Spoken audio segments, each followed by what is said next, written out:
오늘 미국 증시 새벽 3시를 기점으로 급격히 하락하기 시작했는데요. 오늘 밤 비농업 고용보고서와 실업률 발표를 앞두고 3회 법칙과 또 파월 카오스가 현실화되는 게 아니냐는 우려들이 커지고 있습니다. 특히 국내 증시에서는 오늘 삼성전자의 1분기 실적인 만큼 더욱더 중요한 날이지 않을까 싶은데요. 한국경제신문의 한상준 논설위원과 얘기 나눠보겠습니다. 안녕하십니까? 네, 안녕하십니까?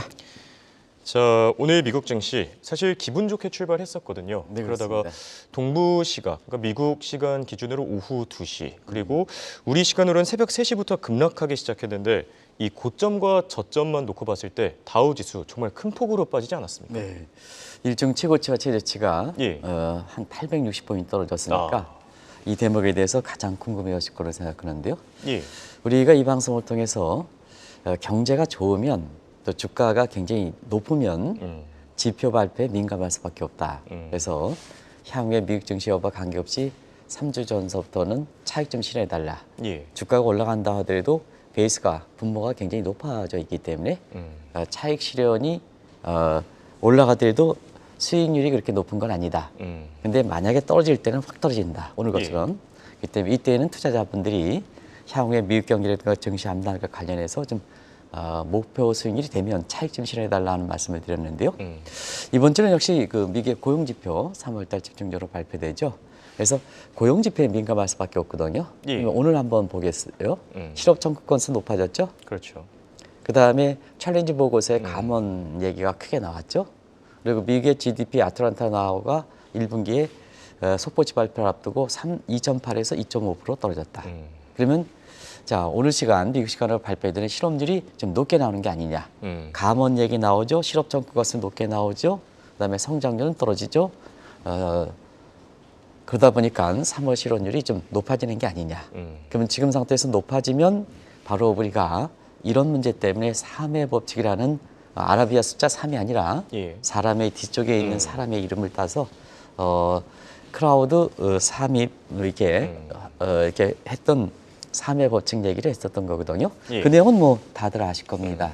그럼 만약에 실업률이 3.9% 이상으로 이렇게 나오면 사실은 12월 동안에 실업률이 최저 수준이 3.4%거든요. 그러면 이제 1월달, 2월달, 3월달에 이동 평균이 한 3.9% 정도 잡히면 예. 0.5%포인트 이상 높아진다는 얘기거든요. 그렇죠. 그러면 3의 법칙에서 1970년 이후에 이게 딱 걸리면 경기가 갑작스럽게 침체되는 거거든요. 자, 미국 경기 좋았다 그러지 않습니까? 예. 근데 갑작스럽게 침체 오는 우려가 나오는 거 아니겠습니까? 주가는 떨어질 수밖에 없다 이렇게 보시면 되겠습니다. 이런 점이 이제 그래서 한 3주 전서부터 미국 증시의 향후 여부와 관계없이 차익 좀 실현해달라 하는 이런 말씀을 드렸는데요. 오늘 같은 이런 상황이 이제 앞으로도 계속해서 빈번하게 나올 수가 있는 상황이다 이렇게 보겠습니다. 예.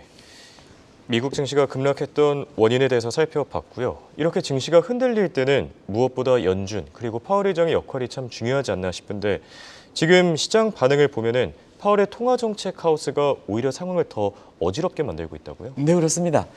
어제 그 스탠퍼드대에서 예. 이 강연에서 이게 국내 언론에서 알려지지 않는 파월의 카오스 문제에 대해서 좀 말씀드렸는데요.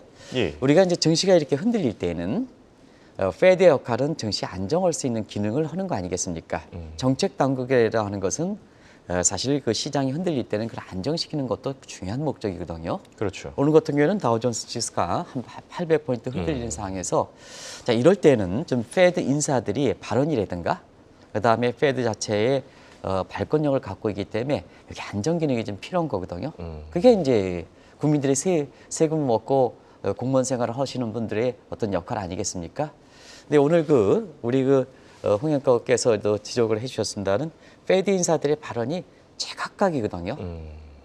어떤 사람은 뭐 올해 금리 인하가 없다, 한 차례 그칠 것이다, 그래서 세 차례는 그대로 유지한다. 뭐 이렇게 해서 페드 인사 간에 서로가 똑같은 보드 멤버들 중에서 통화정책 회의를 참여하는 사람들이 사실 이렇게 시장이 흔들릴 때 굉장히 의견이 엇갈린단 말이에요. 예. 그리고 자, 통화정책이라는 거 항상 선제적으로 해야 그때그때 지표가 흔들리는 오늘 것처럼 고용지표가 실업률 중요한 발표를 앞두고 민감한 상황에서 실업 청구 건수가 올라가 감원 개혁도 나와 GDP 애틀란타 GDP 나오에서 2.8에서 2.5로 성장률이 떨어져 급작스러운 경기 침체 우려가 이렇게 될 수밖에 없거든요. 그렇죠. 이런 상태에서는 파월이라든가 이런 사람들이 사실 통화 정책을 선제적으로 해야 그때그때 발표되는 경제 지표에 대해서 흔들리지 않는단 말이에요. 예. 근데 어제 우리가 말씀드렸다시피 지금은 제넷 앨런까지 유지했던 통화 정책의 선제성인 프리엠프티브가 지금 파월 의장은 리액티브로 후행성으로 바뀌었단 말이에요. 예. 그러다 보니까 지표 발표할 때마다 통화 정책이 흔들려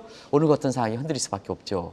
그러면 증시가 어릴 때 오히려 연준이라든가 파월 의장의 카오스 문제, 혼란이라는 표현이죠. 혼란이니까 이 주가가 이렇게 흔들릴 때 페드 입장, 파월 입장에서 안정 기능을 상실했다는 얘기입니다. 그러니까 주가는 가뜩이나 고평가 우리가 있고 경제가 높은 상태에서 사실 이렇게 차익 실현, 그다음에 주가가 조정되지 않겠느냐 할 때 뭐 웃는 사람이 뭐 뺨을 친다 그러잖아요. 때 맞춰서 뭐 이렇게 해서 예. 이런 얘기가 나오니까 주가가 떨어질 수밖에 없다 이렇게 생각하는데요. 개인적으로는 너무 오늘 장 마감 2시간에 이렇게 주가가 급락한 문제에 대해서 예. 이렇게 미국 경제 펀더멘탈이 괜찮으니까 너무 국내 증시에서 이렇게 민감하게 반응할 필요는 없다는 것은 개인적 의견을 조금 좀 말씀드리겠습니다. 알겠습니다. 자, 방금 국내 증시 얘기도 해주셨는데요. 오늘 큰 이벤트가 하나 있죠. 삼성전자가 1분기 잠정 실적을 내놓는데, 자, 지금 증시 부양책이 시행된 지도 한 5개월이 됐습니다. 먼저 외국인의 전체적인 시각부터 한번 살펴볼까요? 네, 국내 증시 3호장이라는 말이 있죠. 예. 그래서 삼성전자만 오로지 올라간다 해서 3호장이다 이렇게 얘기하는데요.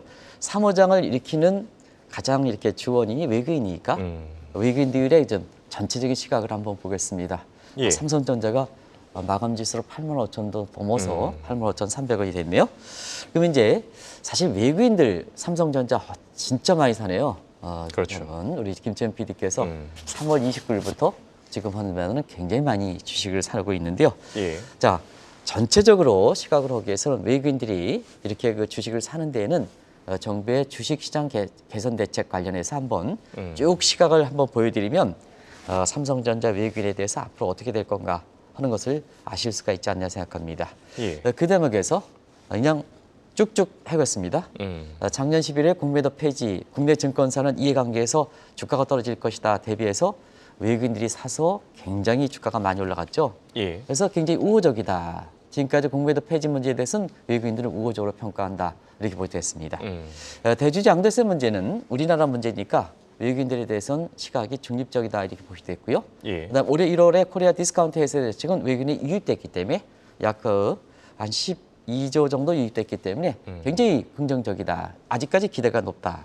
그다음에 2월 27일에 발표했던 기업의 밸류업 대책은 지금까지 한 외국인 자금들이 한 5조 정도 이렇게 들어왔으니까 긍정적이다. 그런데 최근 들어서는 주춤하니까 반신반의한다 이렇게 됐습니다. 예. 자, 그런 상태에서 가장 궁금한 게 기업의 밸류업 대책에 대해서 3가지 의문점을 한번 제시를 해드렸죠. 그 내용을 한번 밸류업 대책이 지속하냐, 이게 총선정이냐, 이 외국인들도 그렇게 지적하고 있습니다. 차기 정부가 국민의힘이 계속하든 민주당이 하든 관계없이 차기 정부에도 계속되는 되느냐. 왜냐?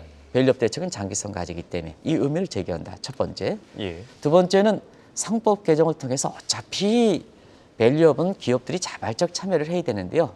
자발적 참여를 할 때 우리가 얘기했던 상속세 문제, 법인세 문제, 기업의 경영권 문제 다 상법 개정 문제이기 때문에 상법 개정을 할 것이냐. 두 번째 의문사항. 세 번째는 MPC, 일본의 경우를 거두는 공적연금이 국내 주식을 사야 된다. 일본 주식을 사야 된다. 마찬가지로 밸류업 대책은 국민연금 이런 사람들이 공적연금이 밸류업에 동참할 수 있을까? 이게 이제 성공 여부다. 이건 3가지 점이거든요. 예. 이 대목에 대해서는 아마 정책 당국 입장에서도 굉장히 곰곰이 생각할 대목이 아닌가 생각합니다. 네. 그리고 또 금투세 폐지 문제도 빼놓을 수가 없겠죠. 이 문제에 대해서는 외국인들은 어떻게 생각하고 있습니까? 네. 앞서 밸류업 대책에서 3가지 의문점을 제기한 데 반해서 예. 금투세 폐지에 대해서는 7가지 사항이기 때문에 총 10가지입니다. 그러면 금투세 폐지에 대해서 이거 하나하나 굉장히 중요한데요. 오늘 삼성전자 문제이기 때문에 한 7가지 궁금증에 대해서 말씀드리겠습니다. 형평성 문제입니다. 왜 예. 한국 개인 투자가만 금투세 폐지 대상이 되느냐. 외국인들은 매도할 때만 지금 내는 상태에서 왜 한국의 정책이 한국의 개인 투자가만 금투세 폐지, 금투세 부과 대상이 돼야 되느냐. 이게 외국인들이 시각이 지식한다. 예. 형평성 문제. 도입 시기도 지금 이 금투세 폐지와 전 중요한 문제에 대해서 이 증권사의 사전 준비라든가 개인 투자가들의 어떤 홍보라든가 이런 게 그렇게 사전 준비가 돼 있지 않는데 왜 이렇게 서두르느냐. 정책이란 건 국익을 증대하는 게 목적인데 한국 사람들의 국익을 증대하는데 정시는 한국 사람의 개인 투자자의 국익을 증대하는데 무슨 일인지 왜 이렇게 서두르느냐 하는 문제. 다 부양책과의 조합 문제입니다. 지금 앞서 말씀드린 같이 공매도 금지라든가 코리아 디스카운트 했는데 만약에 금투세 부절 예정대로 내년에 이루어져서 하면 자금 이탈되지 않습니까? 그렇죠. 그러면 지금까지 증시 부양책은 이렇게 아무런 효용이 없는 거죠. 금투세 부과 이해가서 증시에 자금 이탈되면 증시 부양책 지금까지 나온 정책에 대해서는 코리아 디스카운트든 밸류업 대책에는 효력이 무릎되죠. 이거 어떻게 되는 거냐 하는 문제. 예. 세수 문제입니다. 자, 금투세를 부과한다고 하고 거래세를 낮췄거든요. 예. 예정대로 본다면 거래세가 있잖아요. 가장 좋은 겁니다. 가장 투명하지 않습니까? 딱 때려. 그러면 외국인도 거래세에 대해서는 딱 요율을 같이 하는 거고 그다음에 내부인도 같이 하는 거거든. 이것만큼 조세 형평에 맞는 게 없습니까? 근데 금투세를 부과한다면서 거래세를 낮춰? 세수가 부족하지 않느냐. 이런 문제. 다음 자막 보시겠습니다. 네 가지를 좀 말씀을 드렸는데요. 자, 증시에서 이탈된 금투세 부과하면 증시에서 자금이 이탈되는데 이게 어디로 갈 것이냐. 밖으로 빠지겠죠. 가뜩이나 국내 투자가들이 밖으로 나가고 있는데요. 그렇죠. 캐피탈 플라이트 문제. 그리고 이 자금이 증시 자금이 결국 국내 모은다면 부동산에 들어가지 않느냐. 부동산이 다시 거품이 재상승되지 않느냐. 이런 의기. 이게 외국인들이 지적한 달이 보이겠습니다. 자, 금투세 유예는 한국의 정책입니다. 그런데 금투세 부과는 한국의 정책입니다. 근데 개인 투자가들이 금투세 유예를 전부 이렇게 바라고 있는데 왜 굳이 그것이 여당이든 야당이든 그건 시청자의 판단에 맡기겠습니다. 왜 개인 투자자들이 유예를 원하는데 왜 유예를 하지 않고 내년에 예정대로 하느냐 하는 것도 그렇습니다. 그래서 앞서 말씀드린 까지 밸류업 대책의 3가지, 그다음에 금투세 폐지와 관련해서 7가지에 대해서 한국의 증시와 관련된 중요한 세제 정책에 있어서 또 밸류업 대책에서 이 10가지 사항을 제기하는 거거든요. 예. 정책 당국자라든가 그다음에 금투세를 이렇게 주도하는 국회의원분들은 이 점을 외국인들이 궁금하고 있는 점을 가장 이렇게 곰곰이 따져봐야 된다. 가장 중요한 것은 워낙 금투세 폐지에 대해서는 여당과 야당이 갈리고 있습니다. 그렇죠. 이런 상태에서는 총선 결과에 따라서 그것이 대주주 양도든 예를 들어서 공매도 폐지든 코리아 디스카운트든 밸류업 대책이든 전부 뭐냐 이것이 바뀔 가능성도 있거든요. 그런 점에서 금투세 폐지와 관련해서는 외국인에 지적된 사항을 좀 곰곰이 그리고 정책이라는 것은 한국 사람들의 국익을 증대하는 정책입니다. 외국인이 지적하지 않습니까? 그거에 대해서 의문점을 제기하지 않습니까? 왜 한국의 정책이 한국의 국익을 증대시켜야 되는데 무슨 얘기냐? 외국인들이 지적하고 있지 않습니까? 이런 걸 좀 곰곰이 따질 필요가 있다는 걸 말씀드리겠습니다. 예.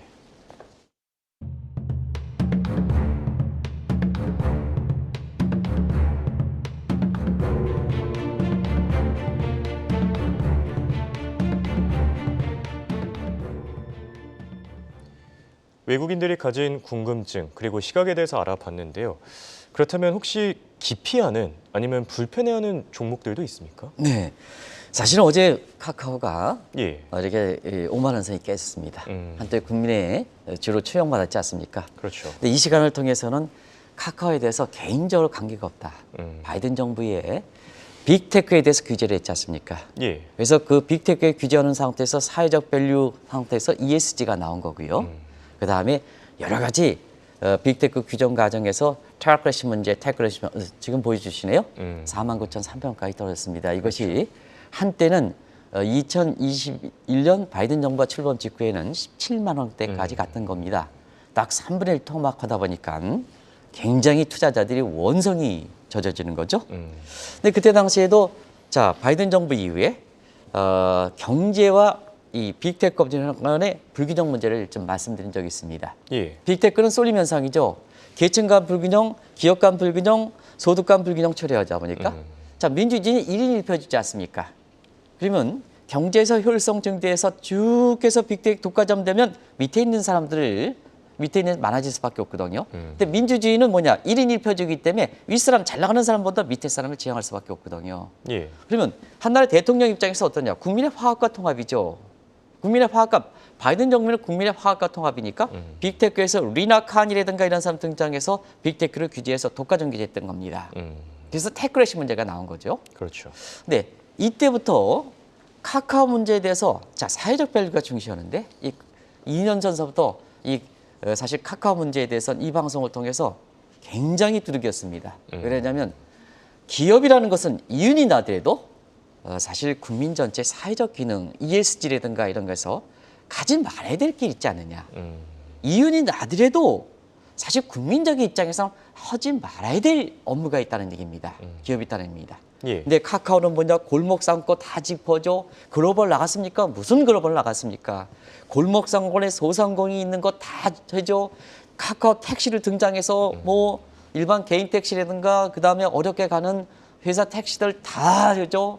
그리고 알고리즘에 의해서 자 가장 근처에 있는 사람이 카카오가 택시가 와야 되는데 프리미엄에서 저 그냥 종로에 있는 거 뭐 있는 거 내가 불광동 사니까 있는 거에서 그 수수료가 높거든요. 이렇게 전횡을 저질렀거든요. 예. 그래서 이것이 뭐냐 바이든 정부의 ESG라든가 이런 공익 기능을 강조하는 게 잘못돼 있다. 요즘은 그렇다. 근데 이런 상태에서 자 카카오에 대해서 잠재 투자자들을 보면 미래 가치를 가지고 투자하는데 카카오 딱 투자했습니다. 2년 전에. 근데 조금 기업 밸류가 나오면 거기에 계열사로 해서 자꾸 물적 분할, 액면 분할을 해가지고 하거든요. 그럼 원래 참여하는 사람은 뭘 까냐? 그건 사실 완전히 배신하는 거 아니겠습니까? 그렇죠. 계열사가 한때 200가 넘었지 않습니까? 이거 안 된다. 카카오 두들긴 이런 모습이죠. 근데 결과적으로 보면 2021년 6월 달에 17만 원 없던 것이 자, 지금 미국 증시라든가 한국 증시가 올라가는 과정에서 카카오가 이렇게 추락하는 것은 굉장히 큰 의미거든요. 이거 뭐냐? 국민의 신뢰를 저버리는 행위는 복구가 올 수 없다 하는 측면에서 많은 시사점을 던져주는 대목이 아닌가 생각합니다. 예. 자, 이렇게 카카오를 보면은 한때는 그래도 국민주로 추앙을 받았었거든요. 네, 그리고 그렇습니다. 서학개미로부터 추앙을 받았던 테슬라, 이 두 개의 기업을 비교하는 시각도 있는데 어떻게 보시죠? 네, 테슬라 전철을 밟을 것이냐 이게 시청자의 문의였습니다. 예. 요즘 그 테슬라에 대해서는 1분기 매출액이 나온 이후로 판매량이 나온 이후로 굉장히 극단적인 단어들이 나오죠. 뭐 폭망한다, 테슬라가 폭망한다, 뭐 이렇게 재앙이다 이런 용어들이 많이 나오죠. 기업이 한번 신뢰를 갖다가 이렇게 신뢰를 떨어뜨리면 이런 용어들이 실현 여부와 관계없이 나온다 이렇게 보시면 되겠습니다. 오늘 테슬라가 사실 그 171달러까지 떨어지고 있는 모습인데요. 아시겠습니다는 테슬라가 왜 카카오를 비교하느냐 하면 페이스북 인정 과정에서 한번 인수 과정 보겠습니다. 지금 X로 바뀌었죠. 아시겠습니다. 트위터. 예. 트위터입니다. 죄송합니다. 자막이 좀 이렇게 저도 좀 잘못 말랐고 예. 트위터 인수한 과정에서 적대적 M&A 하는 과정에서 한번 보시겠습니다. 예. 자, 마치 근로자를 부속품처럼 생각합니다. 절반 나가. 근로자들은요, 거기 이렇게 해가지고 먹고 사는 사람입니다. 가족이 생계를 유지하는 거거든요. 아무리 이렇게 페이스북을 인수했다 하더라도 인터넷들 근로자 절반을 나가. 국내에서 증권사도 그런 경우가 있는데요. 그 사람들을 믿고 오너를 믿고 거기 와서 가족들이 생계를 유지했거든요. 그렇죠. 근데 무슨 기준에서 나가 어느 나라에 나가 이거면 뭐냐 사회적 기능이라든가 이런 것 근로자의 태도일까? 예. 그 다음에 오너라든가 이런 이렇게 CEO의 태도일까?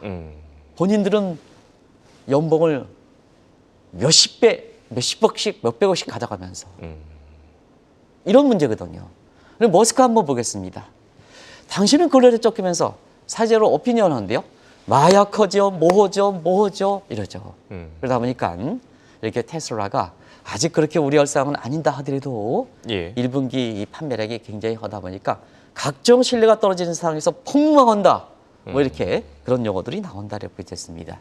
결국 카카오가 사실 테슬라의 전철을 밟을 것이냐 하는 이 대목도 기업이 한번 신뢰를 잃어버리면 사실 어떤 길을 가는 건가 오늘 아침에 상당히 시사할 대목이 많다는 것을 말씀드리겠습니다. 알겠습니다.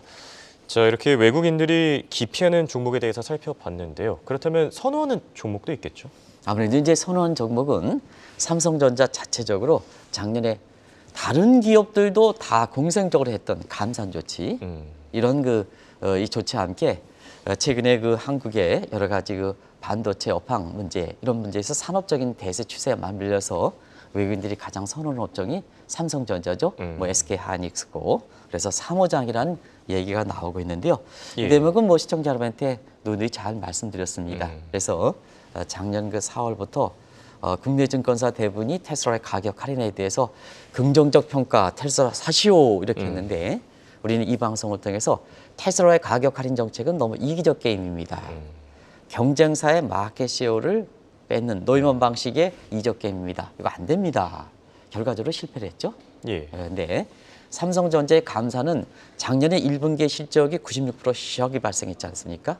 그런데 감사 넣으면 국내 증권사의 페이퍼들은 더 수익이 떨어지지 않느냐. 작년에 삼성전자의 특징이 안 좋게 봤죠. 그렇죠. 그런데 세계적으로 D램이라든가 이런 때 1등 기업에서 먼저 누적된 공급 과잉 부분을 1등 기업이 감산해서 희생을 하지 않으면 사실 어떻게 반도체 재고분을 개선시킬 수 있느냐 하는 측면에서 감사는 결국 재고가 개선이 되면 경쟁사도 되고 그리고 1등 기업인 삼성전자가 가장 혜택을 누린다 하는 말씀을 드렸습니다. 그런 것이 이제 고스란히 그 전개된 사항이죠. 예. 그래서 아까 카카오라든가 테슬라라든가 삼성전자 맞춰서 이기적으로 나는 기업들의 모습의 주가 모습을 카카오가 보여준 거고요. 그다음에 지금 단기적으로 희색한다 하더라도 감산을 통해서 경쟁사를 부추기면 사회적 기능을 하고 그것이 뭐냐? 삼성전자의 주가로 이렇게 나온다. 그러면 삼성전자 그때 당시에 한 6만 원대 초반인데 지금 어제는 8만 5천 이렇게 넘어섰습니다. 예. 이걸 단적으로 보이는 대목이 아닌가 하는 생각이 듭니다. 미국도 대선이고 그다음에 우리도 총선이고 갈기갈기 찢어지는 양상인데요. 기업적인 측면에서 이렇게 어떻게 가야 되는 방향인가 하는 것을 예. 보여주는 대목이 아닌가 생각합니다. 그래서 단순히 그 기업들의 그 명확한 관련이 없이 사회적으로도 이렇게 카카오가 가는 모습, 테슬라가 가는 모습, 그다음에 삼성전자가 가는 모습 상당 부분 시사점이 넘는 상태에서 오늘 아침에 삼성전자가 1분기 실적으로 오늘 발표되는 시점에 맞춰서 예. 사회적으로도 굉장히 큰 의미를 보여주고 있다는 걸 말씀드리겠습니다. 네. 말씀하신 것처럼 시사하는 바가 참 많은 것 같은데요. 그럼 앞으로 삼성전자 어떤 길을 가게 될 것으로 보십니까? 대체로 국내 증권사의 기업들 실적 발표, 삼성전자 실적은 그때그때 우왕좌왕하기 때문에 글로벌 인베스트 뱅크들의 삼성전자 1분기 실적 이후의 모습에 대해서는 일단 이후의 모습에 대해서 목표가를 대면 되겠죠. 예. 오늘 뭐 실적은 작년 대비해서 작년 1, 4분기에는 96% 어닝 시역이 발생했는데 그렇죠. 대부분 다 어닝 서프라이다. 정도가 문제다. 서프라이 정도가 문제다 하는 식으로 해서 아마 이것이 주가에 미리 반영하는 것이 아닌가 생각합니다. 그럼 오늘 발표를 하면 이후에는 어떻게 될 것이냐 하는 측면에서 보면 굉장히 삼성전자 내부적 문제에서 여러 시각이 나온다 하더라도 굉장히 세계 산업 추세, 세계 경제를 이끌어가는 선두 기업과 협업 관계를 유지하고 있다는 얘기입니다. 그렇죠. 그것이 연초에 울트만이 방문했을 때 삼성전자와 방안을 계기로 해서 그동안 그 많은 기대가 있던 AI와 AI의 선두격이 오픈 AI지 않습니까? 예. 샘 울트만이지 않습니까? 그런 상태에서 반도체의 선두격이 이제 삼성전자니까 AI K 반도체에 대한 기대가 나온 상태에서 SK 하이닉스를 비롯해서 전부 뭐냐? 한국 주가를 반도체가 지금 끌어올리고 있는 거 아니겠습니까? 그리고 종목별로는 3호장이라는 얘기가 나오고 있지 않습니까? 그렇죠. 그리고 오픈 AI와 관련해서는 아무래도 지금 미국 증시를 이끌어가는 게 엔비디아거든요. 예. 엔비디아의 젠슨 황이라는 사람이 이제 삼성전자에 대해서 젠슨 황이 주재했던 AI 그 세미나에서 삼성전자 우호적으로 되다 보니까 첨단 창립자, 그다음에 첨단 기업과 협업하는 상태에서 지금 상태에서는 과거 실적에 비해서 미래에 대해서 기대 가치 이것을 주가가 많이 반영되는 측면에서 예를 들어서 PER과 PBR보다는 PSR이라든가 PDR이라든가 PPR 지표가 더 미래 잠재 가치를 중시하는 그렇죠. 측면에서는 미래 주도 산업, 주도하는 사람과 협업 관계를 유지하는 측면이기 때문에 글로벌 인베스트 뱅크들은 삼성전자의 목표가를 일제히 상향만큼 기대가 높은다. 이 점이 삼성전자에 대한 외국식 가치이다는 걸 말씀드리겠습니다. 알겠습니다. 지금까지 도움 말씀에 한국경제신문의 한상춘 논설위원이었습니다. 대화 고맙습니다. 네, 고맙습니다.